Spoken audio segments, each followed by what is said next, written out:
আর এদিকে বাংলাদেশের লাস্ট উইকেটে ব্যাটিং করতে আসতেছে লর্ড শান্ত। শান্ত ভাই টিমের শেষ ভরসা, কারণ ম্যাচ জিতাতে মাত্র 2 রান লাগে আর ম্যাচ ড্র করতে মাত্র 1। শান্ত ভাইয়ের নামার স্টাইলটা দেখেন, অ্যাটিটিউডটা দেখেন, অ্যাটিটিউড দিয়েই হারায় দিবেন পুরো টিম রে। শান্ত ভাই লাস্ট 10 ম্যাচে কিন্তু আপনার কোনো রান নাই, লাস্ট 1 বলে 1 রান নাকি, এই রান তো নিয়েন। যদিও এইভাবে কথাটা বলা ঠিক হয় নাই, তবে তাকে আমি কিন্তু ভুল কিছু বলে নাই। আর ইন্ডিয়ান বোলারও বেশ টেনশনে, কারণ এই বলে রান নিলে বিরাট কোহলি ওরে খেল। তো লাস্ট বলের পথে ইন্ডিয়ান বোলার, ম্যাচ জিততে মাত্র লাগে 2 রান আর ম্যাচ ড্র করতে 1।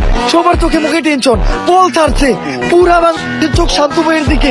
শান্ত ভাই পারবো, আমার পুরা বিশ্বাস আছে। এই বলে শান্ত ভাই একটা 6 মারবো, বল শান্ত ভাইয়ের কাছে, শান্ত ভাই ব্যাট উঠাইছে, পুরাই আমার ব্যাট তো পাটের ভাই। ইস্তাম্বুল নানির শান্ত ভাই করে দিতে কালীগঞ্জ। আর এরই মধ্যে ইন্ডিয়া জিতে ওয়ার্ল্ড কাপ।